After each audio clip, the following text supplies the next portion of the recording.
भारत का इतिहास। उत्तर में हिमालय से लेकर दक्षिण में समुद्र तक फैला यह उपमहाद्वीप भारतवर्ष के नाम से ज्ञात है, जिसे महाकाव्य तथा पुराणों में भारतवर्ष अर्थात भरतों का देश तथा यहाँ के निवासियों को भारती अर्थात भरत की संतान कहा गया है। भरत एक प्राचीन कबीले का नाम था। प्राचीन भारतीय अपने देश को जम्बूद्वीप अर्थात जम्बू जामुन वृक्षों का द्वीप कहते थे।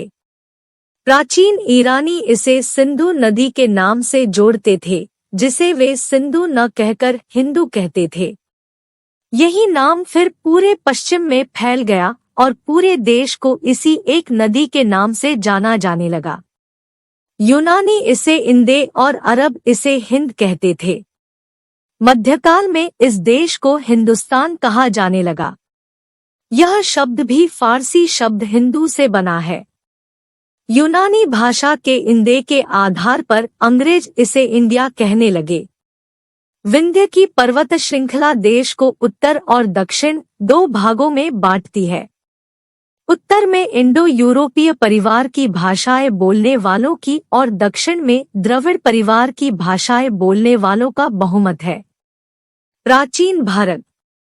एक प्राचीन भारतीय इतिहास के स्रोत। प्राचीन भारतीय इतिहास के विषय में जानकारी मुख्यतः 4 स्रोतों से प्राप्त होती है। 1. धर्म ग्रंथ। 2. ऐतिहासिक ग्रंथ। 3.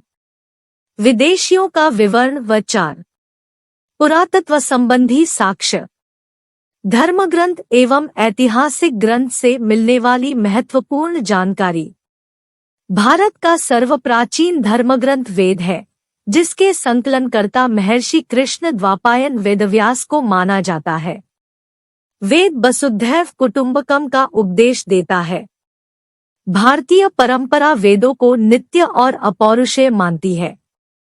वेद 4 है: ऋग्वेद, यजुर्वेद, सामवेद एवं अथर्ववेद। इन 4 वेदों की संहिता बताई गई है। ऋग्वेद ऋचाओं के क्रमबद्ध ज्ञान के संग्रह को ऋग्वेद कहा जाता है। इसमें 10 मंडल, 1028 सूक्त, वाल्खिल्य पाठ के 11 सूक्तों सहित एवं 10,462 ऋचाएं हैं। इस वेद के ऋचाओं के पढ़ने वाले ऋषि को होत्री कहते हैं। इस वेद से आर्य के राजनीतिक प्रणाली, इतिहास एवं ईश्वर की महिमा के बारे में जानकारी मिलती है। विश्वामित्र द्वारा रचित ऋग्वेद के 3 मंडल में सूर्य देवता सावित्री को समर्पित प्रसिद्ध गायत्री मंत्र है। इसके 9वें मंडल में देवता सोम का उल्लेख है। इसके 8वें मंडल की हस्तलिखित ऋचाओं को खिल कहा जाता है। चातुर्वर्ण्य समाज की कल्पना का आदि स्रोत ऋग्वेद के 10वें मंडल में वर्णित पुरुष सूक्त है, जिसके अनुसार 4 वर्ण ब्राह्मण, क्षत्रिय, वैश्य तथा शूद्र आदि पुरुष ब्रह्मा के क्रमशः मुख, भुजाओं, जंघाओं और चरणों से उत्पन्न हुए। ऋग्वेद के कई परिच्छेदों में प्रयुक्त अधन्य शब्द का संबंध गाय से है। ईसा पूर्व एवं ईसवी। वर्तमान में प्रचलित ग्रेगोरियन कैलेंडर, ईसाई कैलेंडर, जूलियन कैलेंडर ईसाई धर्मगुरु ईसा मसीह के जन्मवर्ष कल्पित पर आधारित है। ईसा मसीह के जन्म के पहले के समय को ईसा पूर्व BC before the birth of Jesus Christ कहा जाता है। ईसा पूर्व में वर्षों की गिनती उल्टी दिशा में होती है, जैसे महात्मा बुद्ध का जन्म 563 ईसा पूर्व में एवं मृत्यु 483 ईसा पूर्व में हुआ। यानी ईसा मसीह के जन्म के 563 वर्ष पूर्व महात्मा बुद्ध का जन्म एवं 483 वर्ष पूर्व मृत्यु हुई। ईसा मसीह की जन्म तिथि से आरंभ हुआ सन ईसवी सन कहलाता है। इसके लिए संक्षेप में ही लिखा जाता है। ई को लैटिन भाषा के शब्द एडी में भी लिखा जाता है। एडी यानी आनो डोमिनी, जिसका शाब्दिक अर्थ है in the year of Lord Jesus Christ.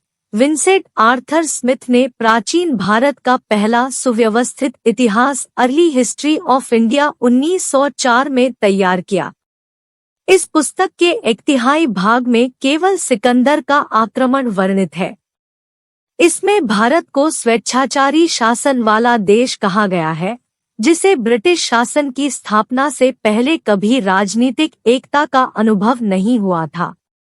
उन्होंने लिखा है, वस्तुतः भारतीय इतिहासकारों का सरोकार शासन के एकमात्र स्वरूप तानाशाही से ही है। वामनावतार के 3 पगों के आख्यान का प्राचीनतम स्रोत ऋग्वेद है। ऋग्वेद में इंद्र के लिए 250 तथा अग्नि के लिए 200 ऋचाओं की रचना की गई है। यजुर्वेद सस्वर पाठ के लिए मंत्रों तथा बलि के समय अनुपालन के लिए नियमों का संकलन यजुर्वेद कहलाता है। इसके पाठकर्ता को अध्वर्यु कहते हैं। यजुर्वेद में यज्ञों के नियमों एवं विधि विधानों का संकलन मिलता है। इसमें बलिदान विधि का भी वर्णन है। यह एक ऐसा वेद है जो गद्य एवं पद्य दोनों में है। सामवेद साम का शाब्दिक अर्थ है गान। इस वेद में मुख्यतः यज्ञों के अवसर पर गाए जाने वाले ऋचाओं मंत्रों का संकलन है।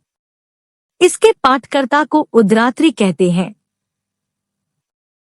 इसका संकलन ऋग्वेद पर आधारित है।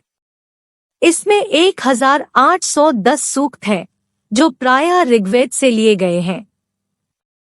इसे भारतीय संगीत का जनक कहा जाता है।